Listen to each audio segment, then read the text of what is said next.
Good evening and welcome back to the Family Cyber News Daily, where on Tuesdays we focus on tech and parenting. And today I am providing tips for monitoring your young ones' gaming habits without being intrusive. So I have a question for you. Are you concerned about your child's gaming habits, but don't want to be the bad guy or the bad mom, bad dad by micromanaging their every move? If that's, I'm going to second guess your answer, but I'll let you into a secret. You're not alone. Today, I'll share practical tips for monitoring your child's gaming activity in a way that is respectful, non-intrusive, and effective.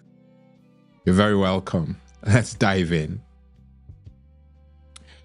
So remember, I said practical tips, so we're just going to go straight in. The first, and this should not come as a surprise, is start with open communication. This is the first step that you must take with your child, and that is talking with your child. There's no remote management. You have to get murky. You have to get busy with your child. Ask them about their favorite games, what they enjoy, and who they are playing with. Show genuine interest. If you're just joining, we're looking at the first practical tip, open communication. And we said you must start with that first step. Talk with your child.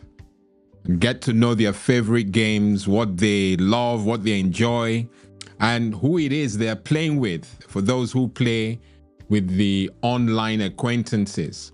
But you must show genuine interest. You can't fake it. The kids will see it from a mile off.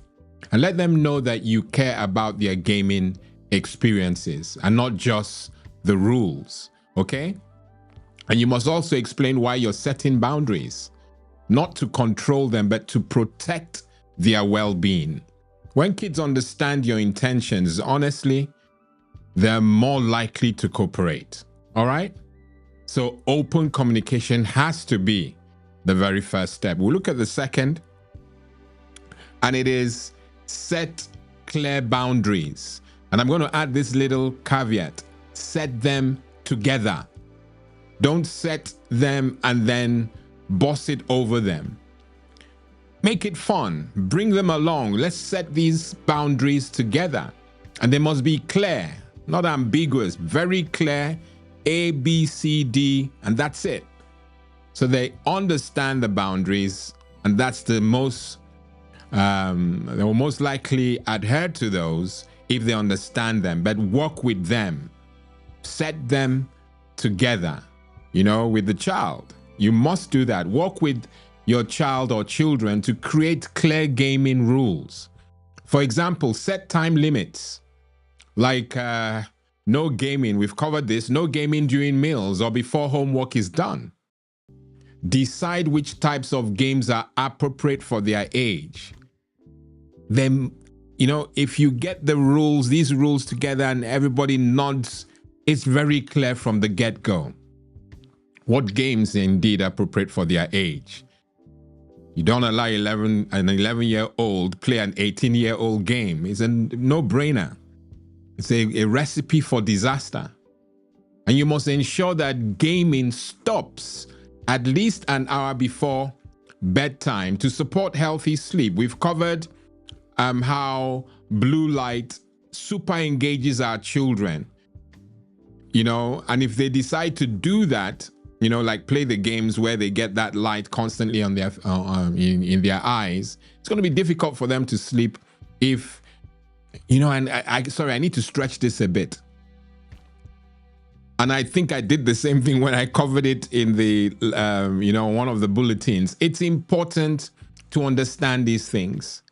That way we're not, you know, getting involved in unnecessary punishments when your child is evidently finding it difficult to sleep. it's a natural occurrence. It's a natural reaction.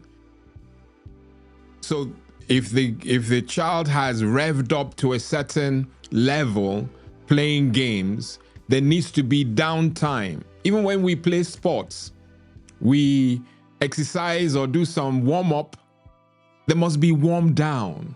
And the warming down is the hour that you're ensuring that the gaming stops, so that when the child is meant to go to bed, they go to bed, seamlessly, and it will support healthy sleep. I had to emphasize that. Sorry, I overstretched the setting clear boundaries, but I think it was useful. Say, tell me in the comments if that's the case. Let's look at number 3. Number 3, use parental controls effectively. Now, I've said parental controls have a place, and I will insist, but you must be engaged as a parent. Otherwise, this is all bubble, useless.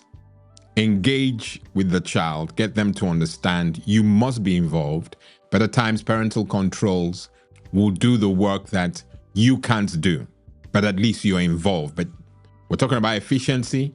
Use parental controls effectively, okay? Parental controls are their best friend. Some kids just don't have boundaries, full stop. So in an effort to get those boundaries in, they need a little hand holding. Parental controls will help you do that, okay?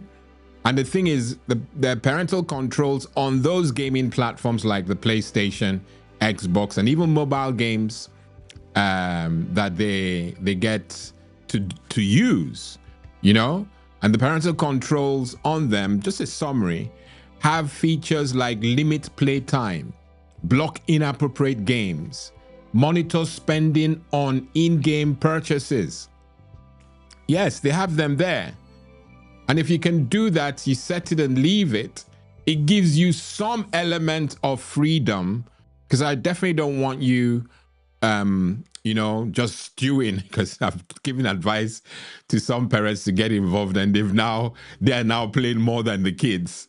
That can't be a good thing. Okay, that's not my intention. My intention is get involved and go and do your own thing. I'm not saying you can't play games with them, but make sure that you are shading them, and you'll find why this is important when we share the last point, okay?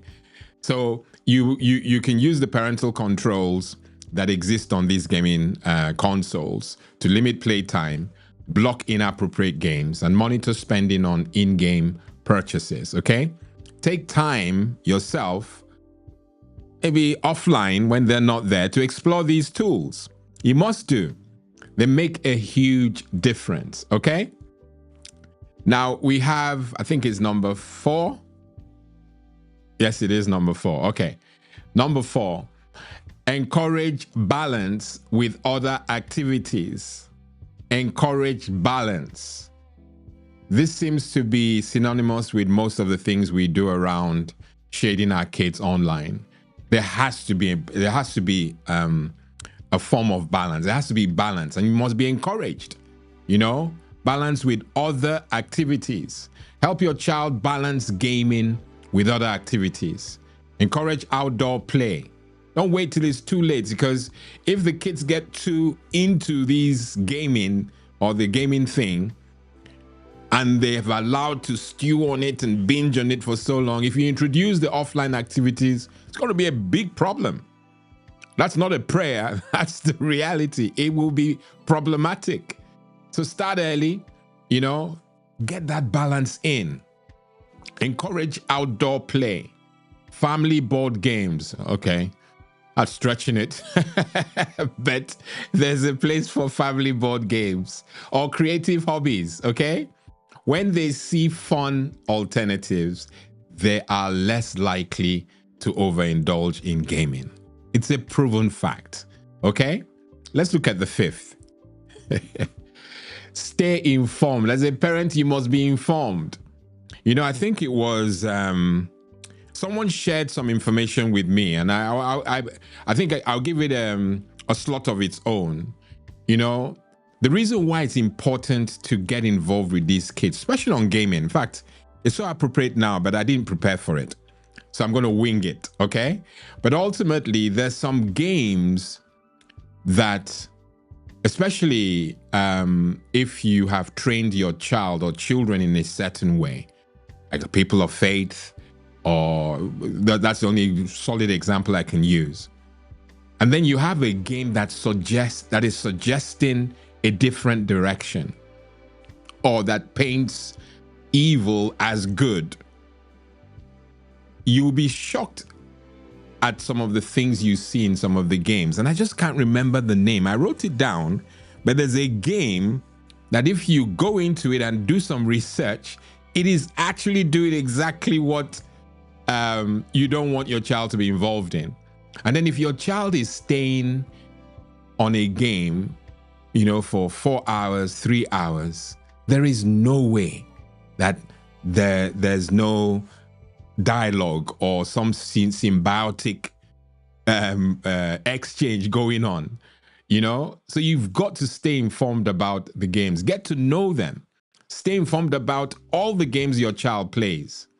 Use resources like, and again, I'll put some of these or if it's not there already, afterwards, I'll make sure it's in the comments. But use resources like Common Sense Media to check a game's content and reviews.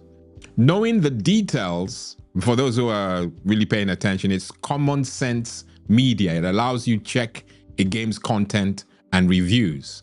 Knowing the details help you spot red flags, like violent or overly addictive gameplay. Okay? Very important. Very important. I wish I could stretch it more. Very important. Let's look at number 6. Okay? So foster a safe online environment. Foster a safe online environment. Online gaming can connect kids with friends, but it also comes with risks like we've flagged, like cyberbullying and online predators. Teach your child to never share personal information online. Report inappropriate behavior and play only with people they know in real life. This must be categorical. Okay? The predators are just waiting for our kids.